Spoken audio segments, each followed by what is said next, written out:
In Acts 13, Paul turns from the unbelieving Jews and begins to direct his ministry toward the Gentiles.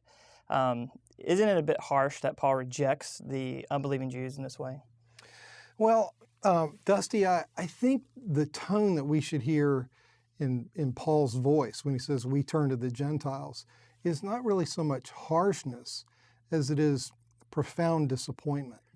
And now, we need to note that Paul never turns decisively away from his Jewish countrymen.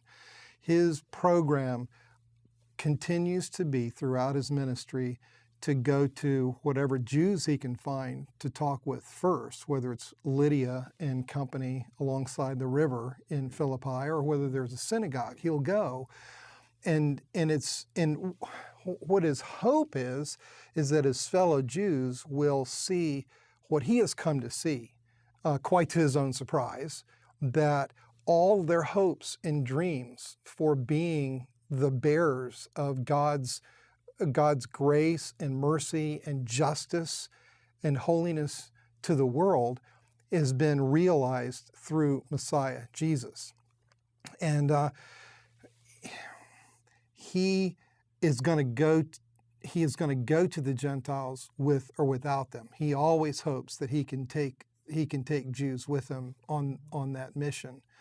And he is somebody who has always understood God's promises to Israel are the matter of God's promise to Abraham to bless the nations through Israel.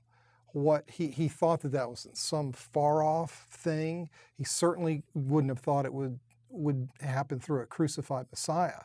And his world just gets turned upside down, and he's just insistent on continuing to go to his people when he can to bring them along to fulfill, well, the terms that he uses in Acts 13 are those of Isaiah 49, to be a light to the Gentiles. And he just hopes throughout that his people will get it about Messiah and come with him.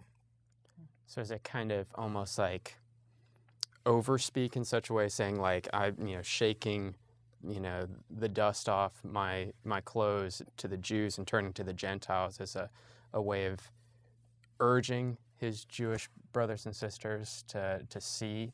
Yeah, very much so. And it's like, okay, if you don't get it now, I'm going to go and I'm going to pursue this ministry as hard as I can in hopes that, as he writes in Romans 11 later on, that his people will be provoked to jealousy to say, wow, look what we're getting in on. Look what we're missing out on. We need to get in on this.